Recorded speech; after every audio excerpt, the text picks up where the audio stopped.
I'm Jay Horton. I make movies that make money, and this is Filmmakers On. Today, I'm talking to online marketing expert Shawn Smith.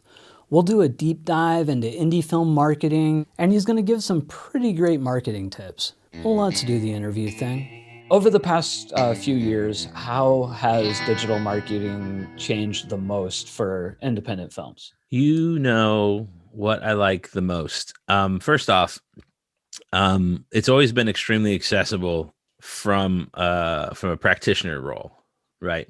It was just that now from the practitioner standpoint, I mean, like if you think of a community manager working at like HubSpot or like one of the CRMs or something, like think that as a practitioner. You've always been able to get into those CRMs and those networks, HubSpot, Sprout Social, Hootsuite, all of them. We'll just say social media. Like social media schedulers. Yes, exactly. Scheduling tools, analytical tools to kind of get a feel for where you're trending and what's going on with you. But now it's much more than that. There's so much more access to data, and that wasn't there. They continue to open up data to brands in a way that wasn't 3 years ago. And 3 years ago is the truth because, and I'm being aggressive with my pen, Jason Horton. No, before that, they didn't really care because it was businesses that were spending money. They would give you analytics, and then it was everybody else. And we were like down here. And they didn't care. They just wanted us to put up pretty pictures and put out cute quotes and links. But what you're able to now see, and people, I hope, are starting to get a feel for it or are taking the time to really do it, because marketing is data driven. Like you can't make a decision without looking at numbers to see where things are impacted. Like on the 23rd, I put up this red box and it got 25 likes, and I can look at the people that liked it right on Instagram.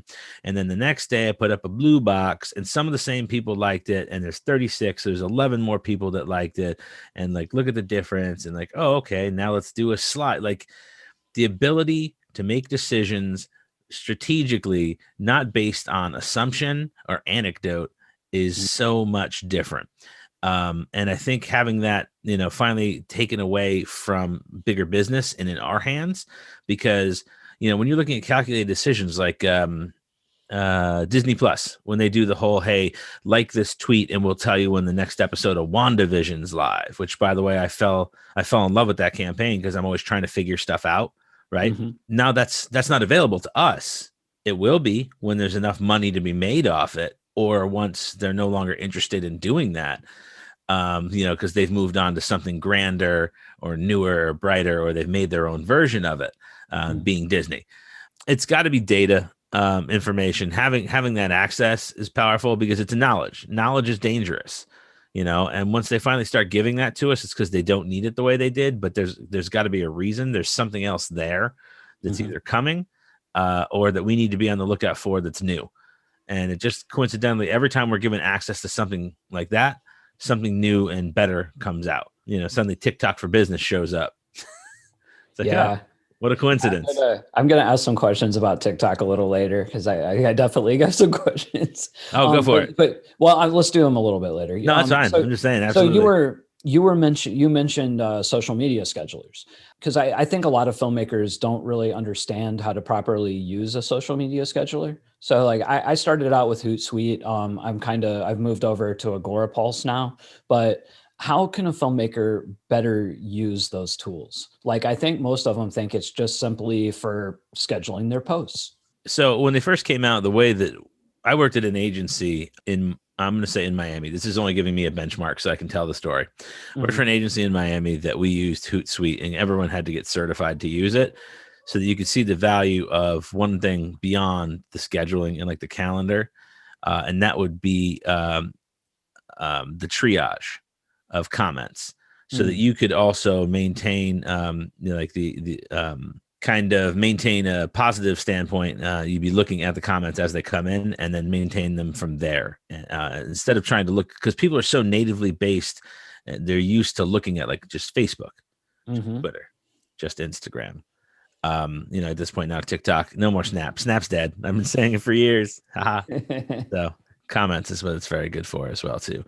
But I would also say analytics. I mean, they're not all the best in the systems. I think the best for me has always been Sprout Social, and anywhere that they integrate into another software. So if you can get something like I think Khoros Marketing is really good right now. It's expensive. This is not something you or I would be spending on Right. for like one tiny film. But if like you were putting out a suite of 10 films in 1 year, and like you already were projecting windfalls, like it might be worth looking into. So just Right. saying. Like ballpark, what would the price of something like that be? I don't remember. I actually looked into it not that long ago.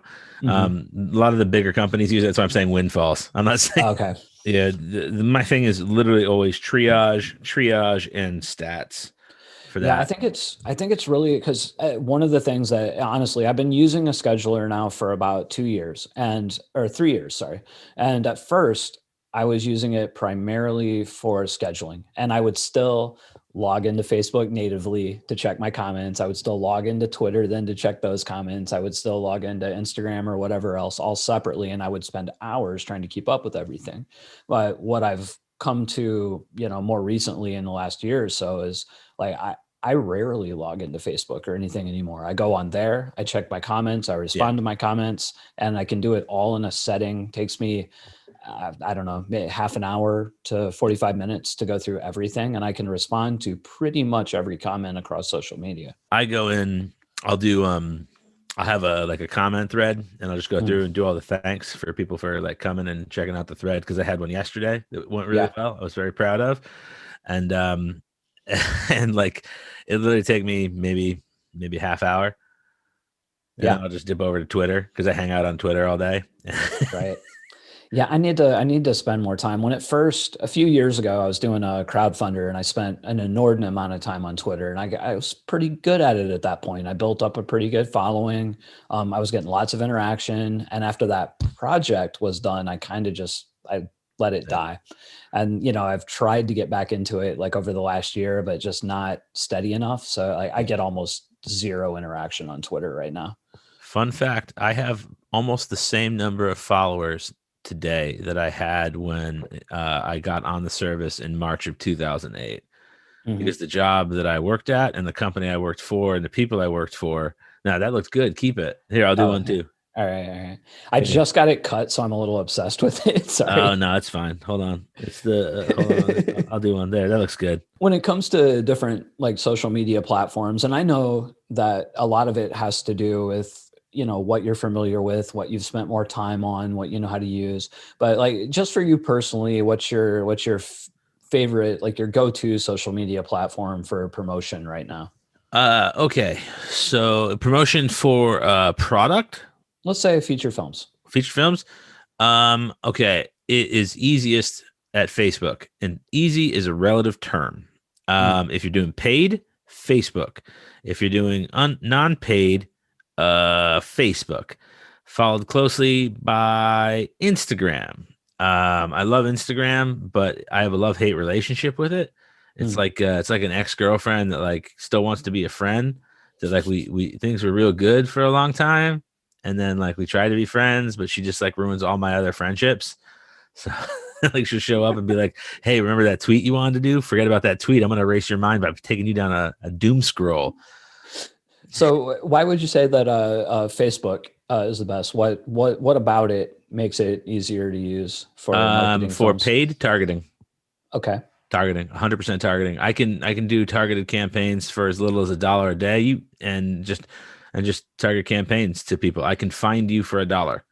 I Yeah. literally could find you in your. I in the past have done campaigns, and I think that when people talk about finding their audience, they go into campaign, and they're like, "Oh, I'm going to find this thing, and I'm going to build this audience, and here's additional stuff." And I'm like, "No, what I do is I actually find Jason Horton, and I look at all the things he likes because I know that he's going to like this film." I'm pointing aggressively again. I'm going to do it this way. I'm going to find all of the things he likes and all the things he's passionate about, and I'm going to make them part of my interests and behaviors.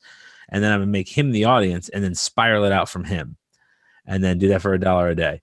Yeah, but are you using an analogy there, or are you literally targeting an individual? Oh no, I would actually use you as the individual to build Right.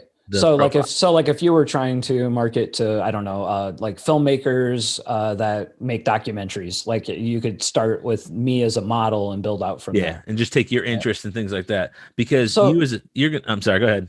yeah, I'm sorry, I just had a quick follow up for that. Go ahead. So if you are targeting an individual and their interests, like how do you scrape that data? Oh no, just go right to your profile. I would just Okay, look. so you're just basically what's he talking about? Yep. What are his preferences, and then Yep. you're extrapolating from that. Yeah, and I just literally take some key data points and just be like, listen, this is kind of things that he's into, and let's just see what we can do with Mm, this info.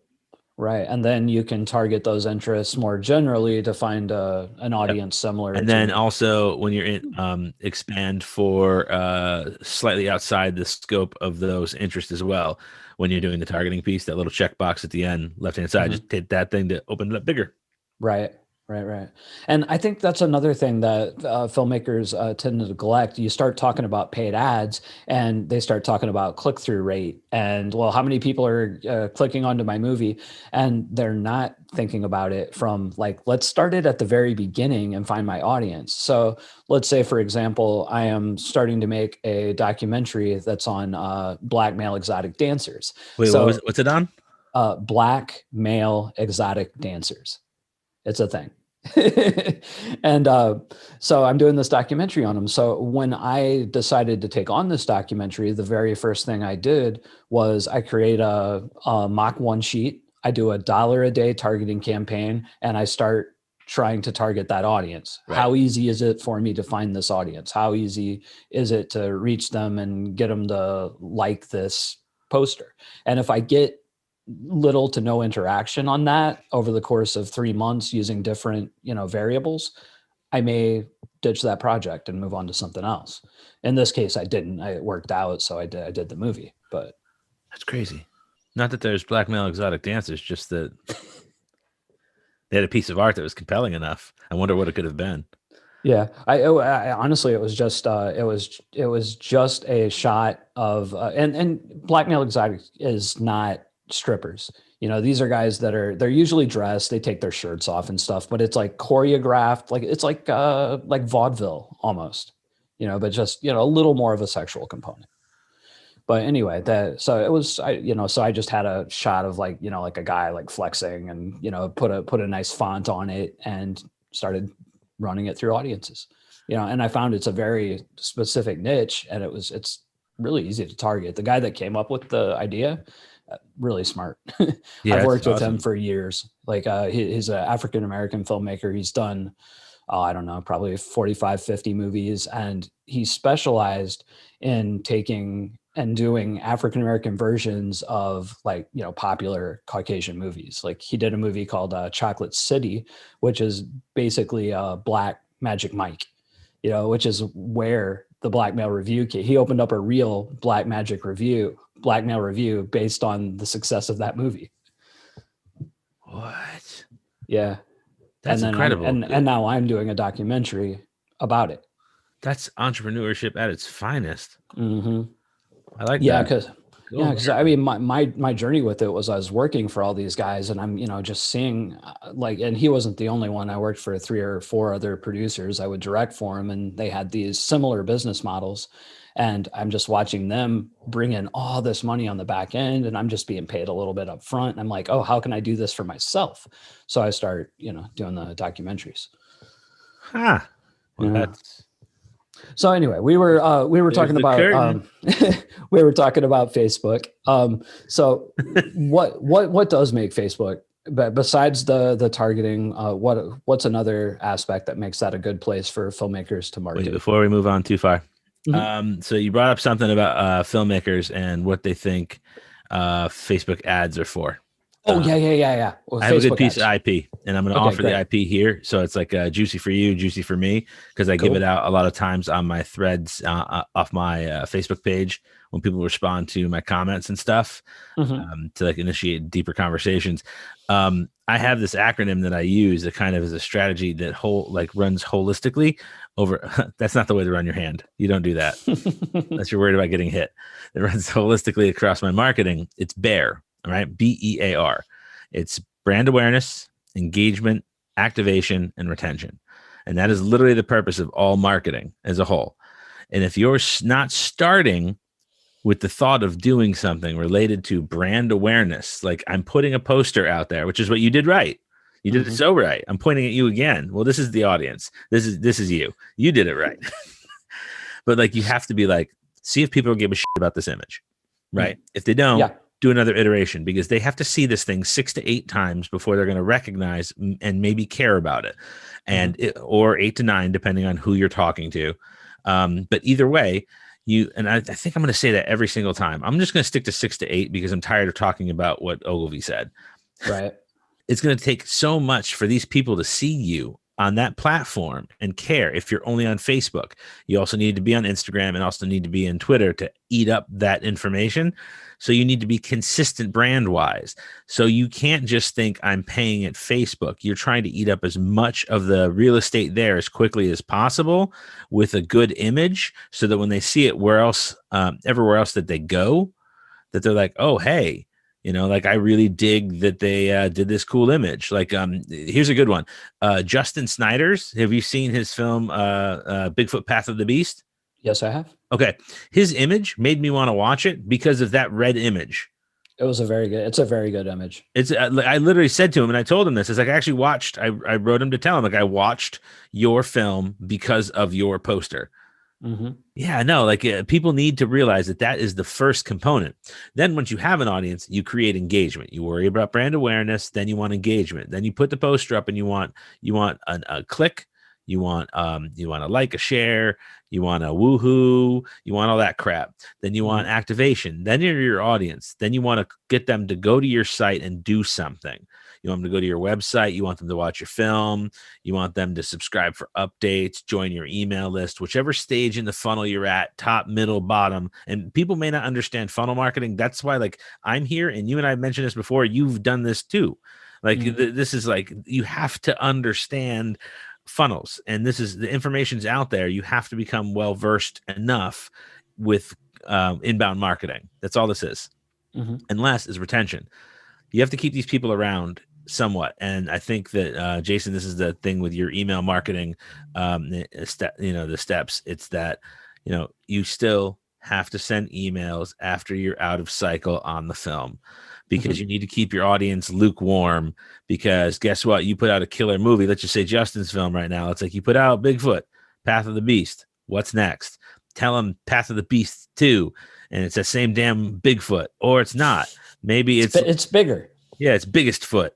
I'm curious though, like dealing with filmmakers, because I deal with filmmakers. I love filmmakers. Don't get me wrong, but there's a lot of resistance to what we're talking about here amongst filmmakers, and some get triggered and they get angry when you start talking about funneling and targeting audiences, and they're like, I'm an artist. Like, what do you say to filmmakers when they are resistant? The thing is that I'm not you. So I haven't done like 56,000 projects, so I can't win that argument. You know what I mean? Like, I'm not going to be able to position, and I'm not saying it disrespectfully. I don't want you to take it that way. I'm not saying like I can't come from an argument of like, I'm one of you to this extent. I'm one of you because I've come from the opposite side of, like, I've, 1, been pitched, and 2, I've pitched. And I understand the nuances of what it takes to build a film. I can say this: you are wearing too many hats, and this is what's going to happen. Do you want to tell me I'm wrong and then come to me in a year and say, hey man, you were right, and it cost me this money, and my film did this? Are you going to be humble enough to do that? Or would you rather sit here now and be like, listen, dude, what makes you so sure? And I can be like, listen, here's why I'm sure. Here's the things I was tasked with doing when I had no business doing them. Like, and I hate to do it. Like, I don't like to do humble brag stuff, but like, there's certain stuff I've worked on that I had no business working on because I'm good. I don't like to push back because I understand the place they're coming from is a place of care. And I'm just here to help. And if someone sees that I'm doing it for, and I'm sure a lot of people do, because I've heard a lot, to think I'm doing it for, oh, you're just in it for the money. I'm like, if I'm in it for the money, going after indie filmmakers is not the place to go, dude. Sorry. No, definitely not. Yo, I made this film for 20 grand. And if I go, okay, well then 10 to 20% of your budget needs to be set aside for marketing. Now you and I can both do math. All right. Mm, I'm not crushing it at that budget. It's a lot of work for what? yeah. Yeah. A You couple know? of grand or less. Yeah. And that's the thing. And I want to be really super clear. Like I hope people are making this far. And like my biggest thing is a level of care and help. Like I wish that I had in the projects that I've gone through, there's been 3 that never came out, 2 feature films, 1 web series that I put in hundreds of hours on each, and then 1 web series that I pushed to get done that almost cost me my marriage. Mm, It's 100% awful true story. yeah. That I'm just like, listen, I get it. You know, I know how hard this stuff is for people. You know, I know what it's like to care about something and just want to finish something so that you can Right. say you finish something sometimes. You know, and there's some people that are just really, really great at this and can roll to a next project. We didn't roll to a next project for a lot of different reasons. A lot of it is my career. You Mm. know, I had to roll back into making the money back up that I spent on King of Fitness. Speaking of King of Fitness, and what were some of the mistakes you made on the marketing side of that? Oh man. Okay, so I did not set a content calendar. I was flying by the seat of my pants on social. I did not use that's one. So And could you explain to people exactly what a content calendar is, how you create it? there are 2 things for social that matter the most to me as far as distribution of content. Content calendar is if you take your days of the week, Sunday through Saturday, right? So you got 7 days of the week, and you do them over the course of the month, 4 to 5 weeks, depending on how things are split with the half weeks.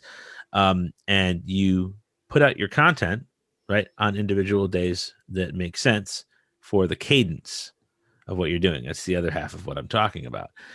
So if you want to have like a Monday, Wednesday, Friday cadence, and Monday is memes, or Monday, Wednesday, Friday. And if you're watching, I'm chopping down the calendar Monday, Wednesday, Friday to, you know, you just kind of do whatever you want to do to keep things fresh.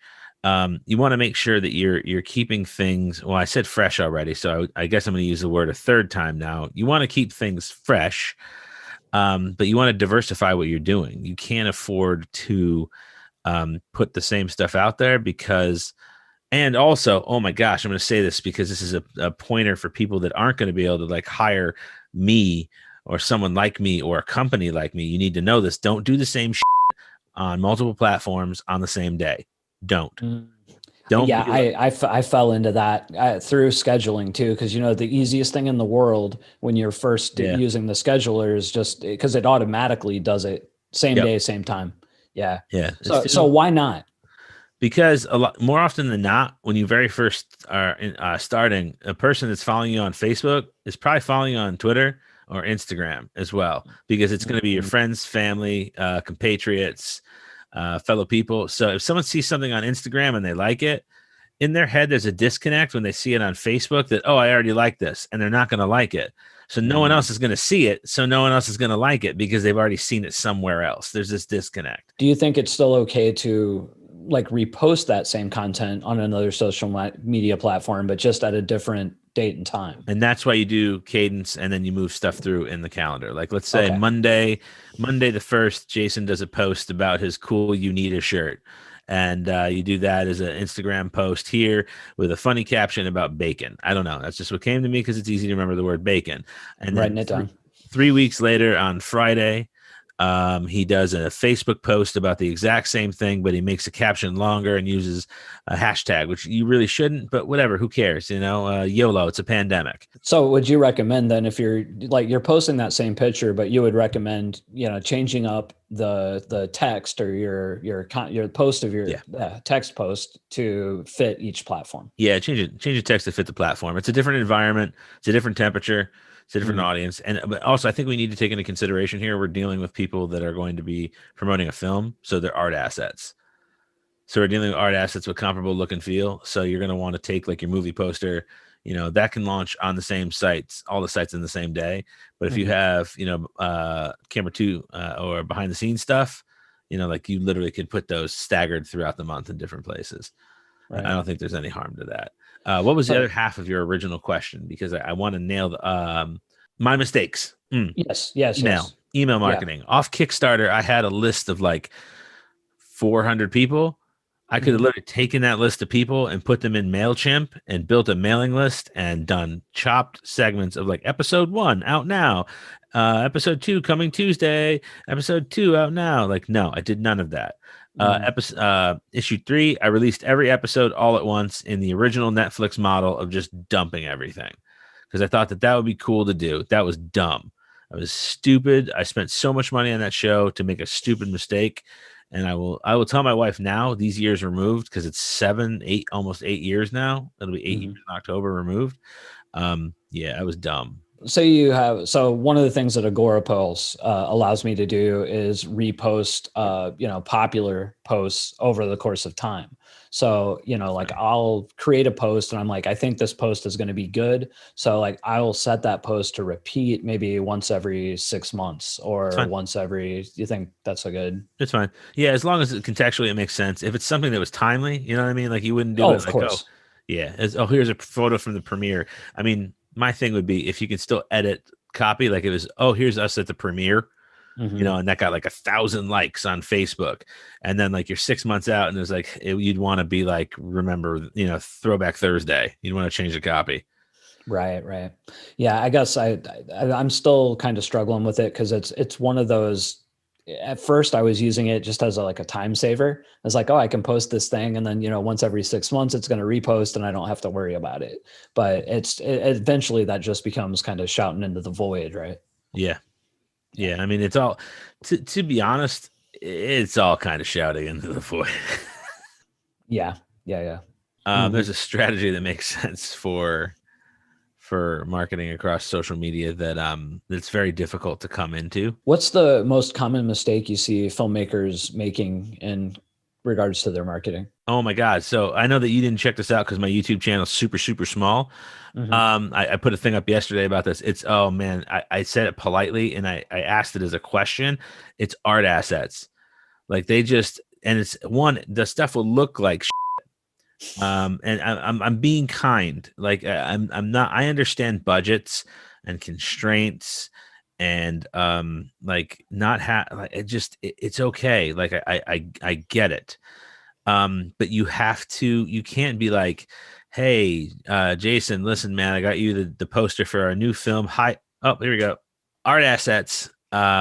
I'm not going to hand you a film poster for a film that's called High Time and have it be like, actually, this isn't plugged in right now. Like, look, so this Shepherd Ferry poster, I'm not going to give you a photo like this, right? It's a cool thing and be like, hey man, here's our new poster for our movie. Jason, what do you think?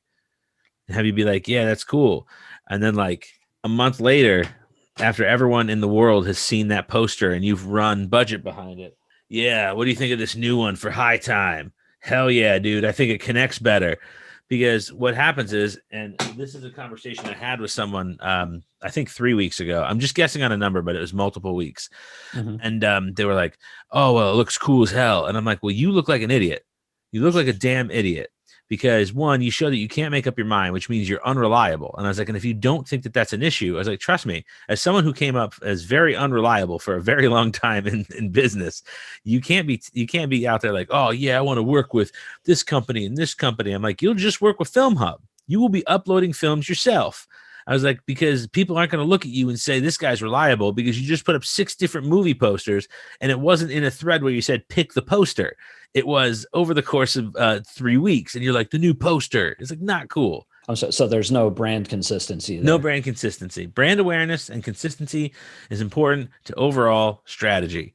And again, there's a lot more to a film than just cool shit. You really have to realize that big movie companies win for a reason. They have a lot of money and a lot of people working in lots of departments, and it's not just the people making the film. The people making the film are a small portion of the company. Like when we'd work with large studios on projects, I'd be working with 30 people. Right now, if I gave you 30 people to work on a film, and I'd be like, oh, they're going to work for free, you'd be happier than a pig and crap. You'd be very, very happy. Some of them you'd have absolutely nothing for them to do, but you'd still be happy for them to be there. Yeah, I mean, I honestly wouldn't know what to do with a 30-person team. You'd be like, Hey, Jeff, go over there to the smoking tent.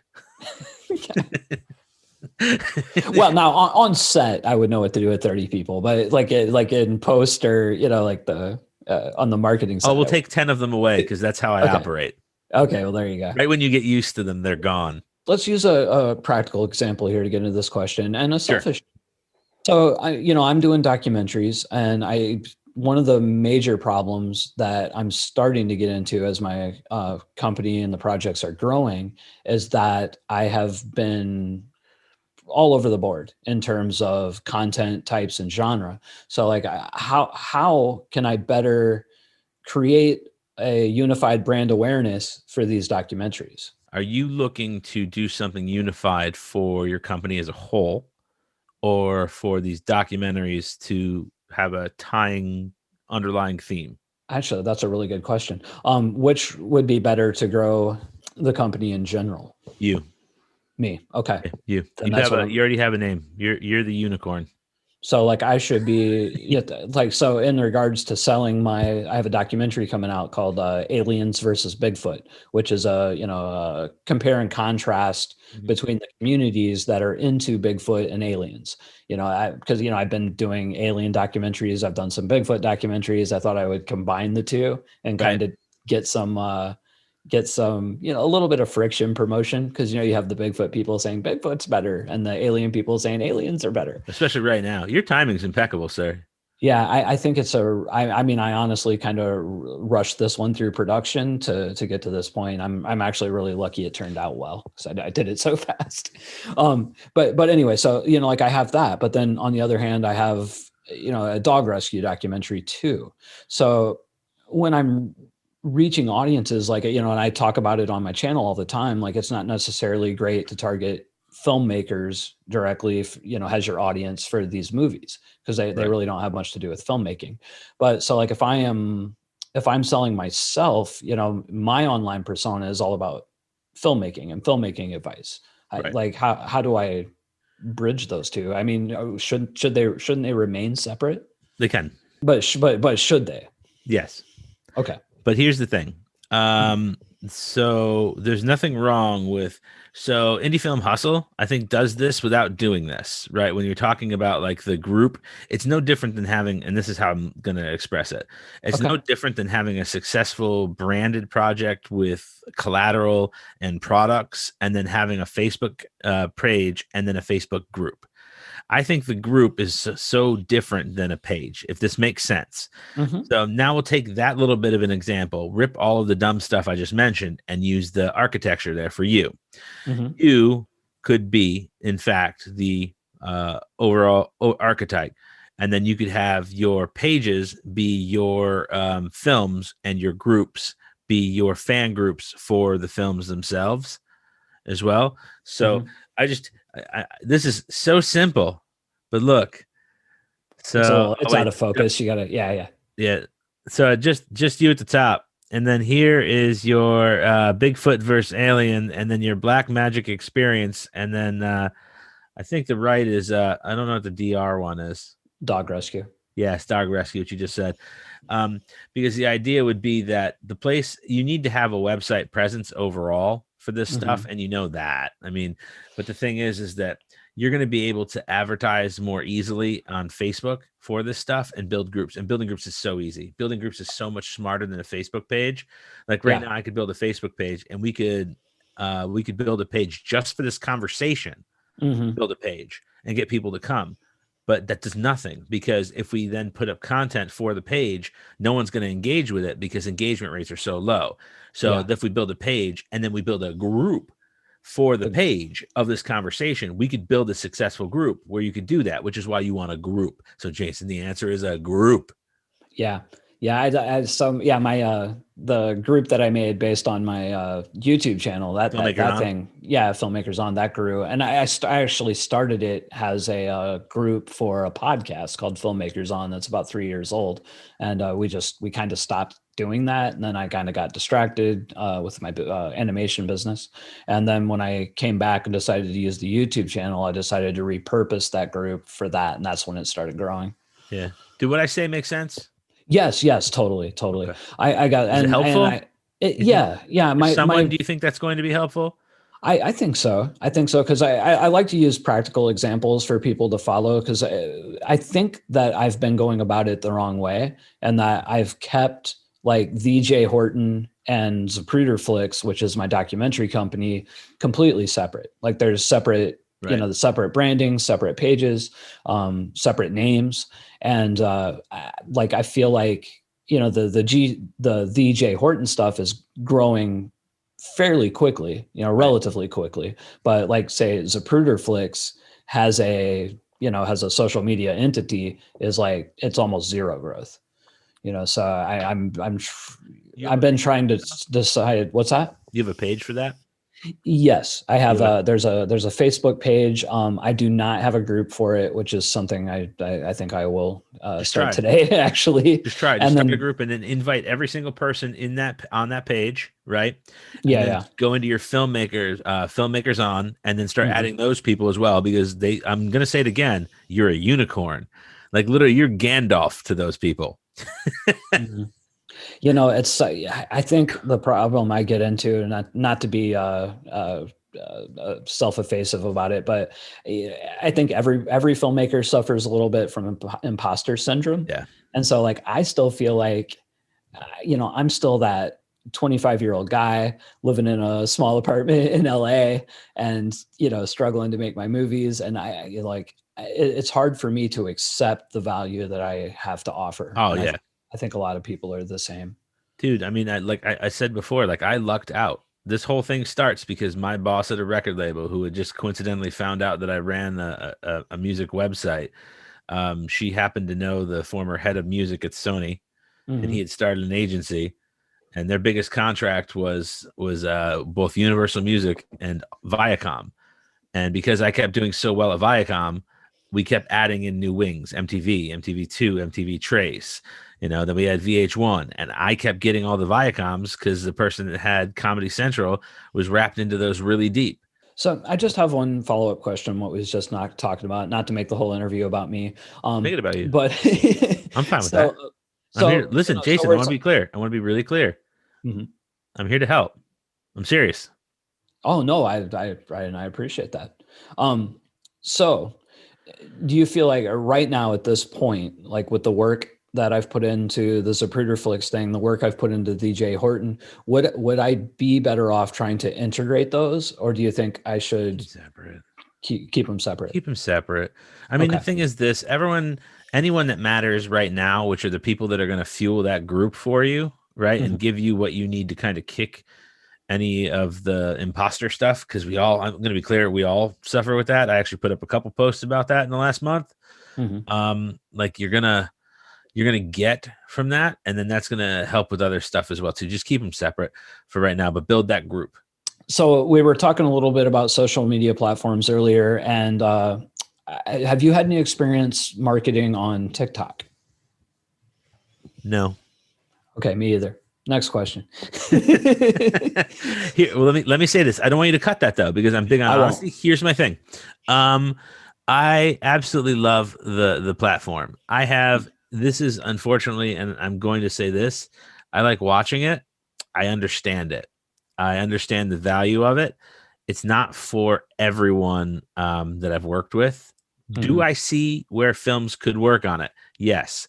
Could I see how to make really quality campaigns on it? Yes.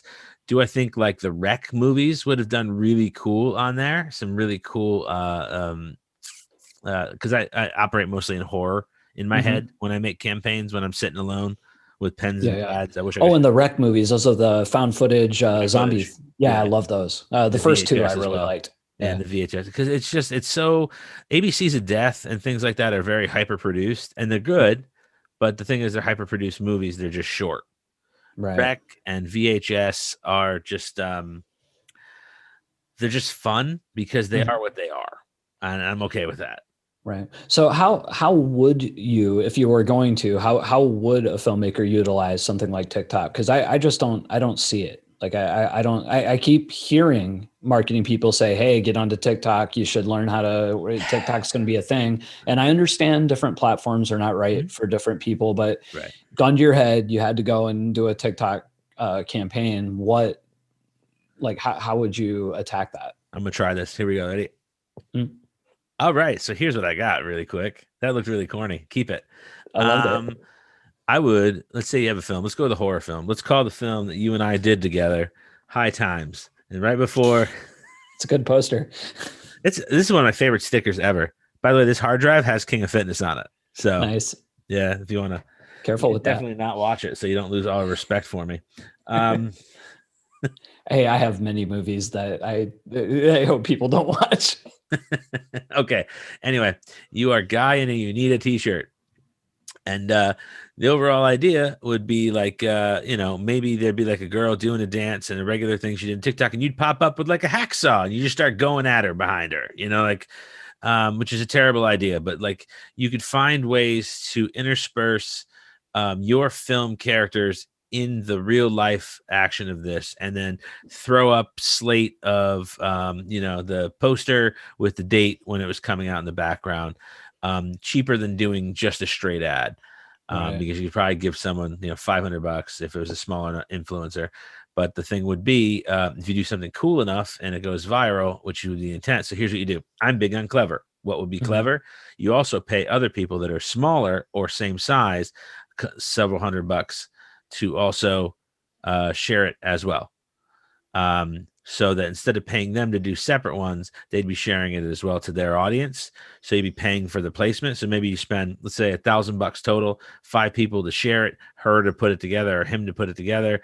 $1,000 out, their total audience ends up being what, let's say 500,000 people, right? See it in total. Well, do the Right. CPM on that right now. I can't do a CPM calculator, but that seems pretty good. Yeah, I think it would be just fine. Yeah. Speaking of influencer marketing, then do you think that's a component that filmmakers aren't using enough? Because I know anytime I bring it up, I just get a lot of influencers, waste of time. We just had. I talked to Carlos. I can't think of Carlos's last name. We talked like a month ago about this with Mhm. Addison Rae having done that film. Like it's valuable. That it's not gonna go away anytime soon. When people are calling to offer me rings to wear because they're like, "We love your ring," and I'm like, "It's a wedding band, dude. Like, you don't send me another ring." Like, my wife would probably get pretty pissed if I suddenly took this ring off. Mhm. But like if they're sending me stuff and I'm not really an influencer, I don't really think that it's going to go away anytime soon. We have to find a way to adjust to what the new norm is. Mhm. And that new norm is that people that have an audience are worth giving stuff to, money or otherwise, to promote stuff. And the best thing to do would be to find people that are interested in what you're doing. So if you could find someone that was like, holy shit, Jason's new movie looks really cool. I can't wait to see High Time. Set up an interview, set up a Mhm. Zoom, and make that content that the celebrity could share, or that the girl could share, because that would, the enthusiasm would carry through to that person's audience, and that would be a big deal. We've done that a bunch of times. I'm saying we, very deflective of me. It's very, a very interesting upbringing that's something I still do all these years later. Mhm. But like you could just really do some pretty cool stuff with that. And again, that comes, it's just that's just the way my brain works. I think like I just very quickly snap to doing something cool. I did 2 weeks ago on my show, Let's Talk Marketing, on Tuesdays, 2:15 p.m. Eastern time. I plugged it again. Nice. Um, I had a thing where I built out a full plan for this, for Carlos, whose name, I'm drawing a blank on his last name right now, for a horror movie, because I secretly knew he was like, oh, I need a marketing plan, which is where the birth of something I'm doing right now came from. Mhm. And I was like, oh, well, here's what you should do. Instead of reaching out to the top tier site who's not going to pay attention when you give them a press release, come to them with a book of coverage.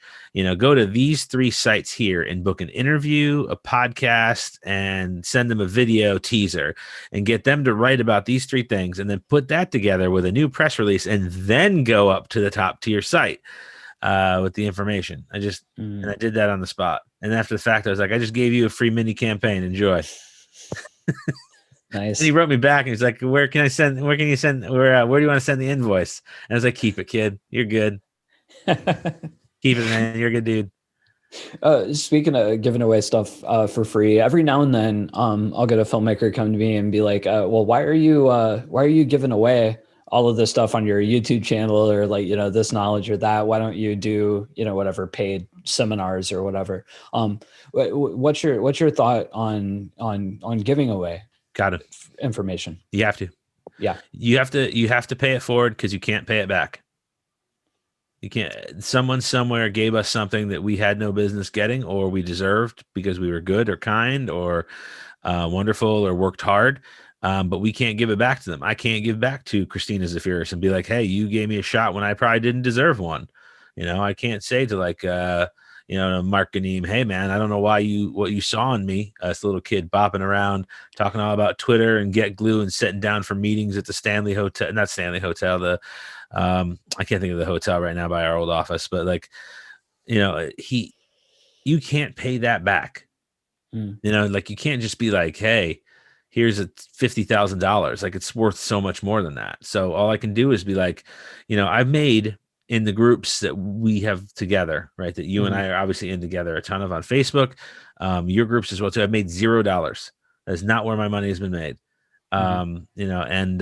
Just because it's more important to me to find people that need the help to pay forward what I wish I'd known when I made my own project. Because when you're so busy worried about like, oh shit, I need to know what lens I need right now. And I'm like, yo, you need to be concerned also about like your 4 posts over the next 2 weeks.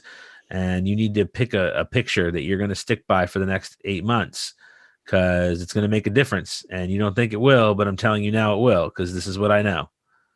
Yeah. So yes, I give. And when it comes to starting a promotional campaign, and I know the answer to this, but I want to hear it out loud. How soon do you start your campaigning for your movie? Oh, can I quote the Smiths? Sure. How soon is now? When it comes to marketing, and I'll just cut right to this. Sorry if it sounds antagonistic, but why should filmmakers listen to what you have to say about marketing? I actually came into it in a very DIY style way. I didn't go to school for marketing, journalism, communications, any of it. I actually came into it from the more entrepreneurial side of web journalism. So I received most of what people would pitch. So I came in the opposite side. So when companies would be like, hey, I've got this really great project. Check this press release out. Here's our stuff. Let's work together. I learned really early on about the digital handshake and that kind of exchange of information. So I was able to learn how to craft a press release digitally and how to build from there. What ended up happening was that skill built me a really good repertoire and brag book for the projects I worked on. I went to an agency where I worked on some really, really big stuff. And I'm very, very, very proud of the stuff I've worked on. But it allowed me to take that and move it on to really cool small business stuff as well, too. That kind of built this really unique overall coverage book. So I was able to get small sites, big sites, medium sites, video sites, features here, stuff with iTunes when that was actually what it was called. And I mean to say Apple Music. But the idea has been, for the longest time, I got by being clever because I had no idea what I was doing and I was offered latitude to screw around. The companies were so big and the projects I had couldn't fail in some instances when I was working on something for like a Viacom project. If you were working on South Park's not going to fail. And no one else was working on it. The new season's coming out and like, let's say you're a big fan. The new season's coming out because you're going to see it because you're watching Comedy Central. It doesn't matter what I do online because it's only minor support at that point. So I can do some really clever stuff. And at that point, it was like badge economy stuff. So I could work at Get Glue. I could do like little cool things that people weren't thinking of and get ahead of the curve. And I've always said I'm a cool hunter in that I like to do different shit. You have to cover bases. And I think you are really good about talking about covering your bases as far as, hitting everything you need to hit to make sure that your launches are succinct, are clean, clear, that you don't miss anything so that you don't miss opportunity. But I'm also big on like, think of something really creative, then scale it down and see how you can implement in a place where no one else thought to do it. I had an idea one time to do a dead drop for a film that I was working, an indie film that was looking for acquisition, which was really crazy that I did that project. That was fun. And I was going to do it in 3 cities in the US. It was New York, Chicago, and New Orleans. Made no sense. What is a dead drop? Oh, a dead drop is at this point was a USB key. It was going to have information about the film and files on it. And the idea is we were going to stick it into the wall, and we were going to give a website on those dead drop websites, because there are people that geocache basically, and you'd go and hook your computer on and download the information, but it was only going to be information that pertained to the film. Then we were hoping that it was going to go back online to see if it would work, because no film was doing that. And we're like, let's see if this works. What does it matter? It's only going to cost you $300,000 to execute this crazy plan, because we have to insure all of these dead drops and bore into people's business walls. Then it was like, all right, Shawn, let's be realistic. Let's pare it down. What can we do less than that? So I did it at websites. We did digital keys instead, where we do dead drops on a website in Java or whatever, and an overlay where someone would see it on the site, click the dead drop, it would take them to like a ghost site, and then pull the information from there. I'm clever. A lot of times for some businesses, they're like, that's not what we need. For what we do and the space that we operate in, it is, because the space isn't just saturated. It's saturated with lots of other clever people too. But they're like just taxed on bandwidth, just absolutely taxed. And that's kind of how you can differentiate yourself. I hope that makes sense. Oh yeah. Yeah, completely. So you were mostly, you started out, then you were working, like for a company, for larger companies. Yep. And now have you transitioned into mostly freelance stuff now, or how does that work? What started me, I actually started to back it all up. In 2004, I was hired as a writer at Insidepulse.com. Which was an entertainment site, and immediately transitioned into their chief marketing officer. So I was the person that took in all of their content. So all the verticals that they had, from wrestling to music to comics to gaming, every piece of collateral outreach came through me. And then I pushed out to the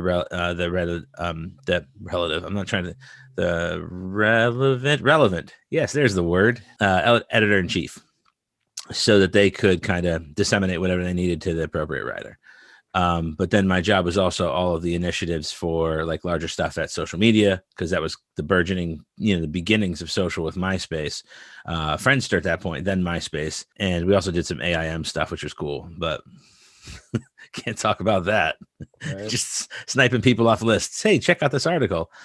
But I actually ended up in New York, and I was temping at an agency, and I got a call walking back from a really bad placement at a law firm, where you just called to be like, hey, you subscribed to this service, we got a placement for you, do you want this case?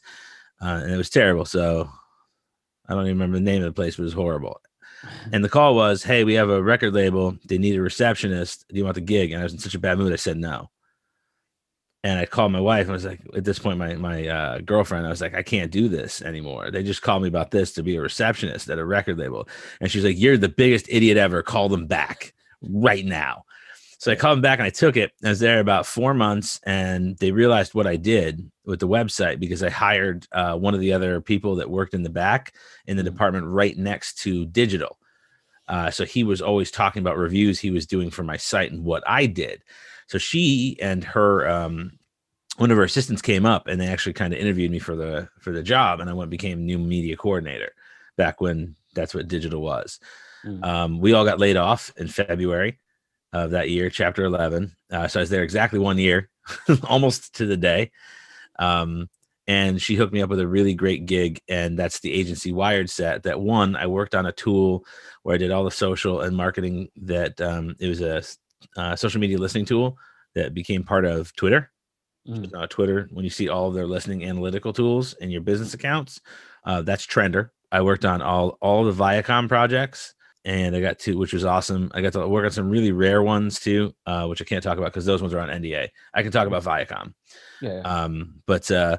And it just kind of moved through there. So I've always been at an agency, at a business, at an agency, at a business. I ran a digital department in Miami. I just ran digital for a company here. But I always kind of fall in love with working with other people for other people, because I think people are awesome, but when they don't, there's a lack of understanding for digital. I think you get that, that people don't really, they don't understand the power of what can be done. And a lot of people just think it's like, oh, we'll throw it on Twitter. And it's like, you know, when you, which your 4-step video, I think is the most important one you've put out. I talk about it frequently on the show now.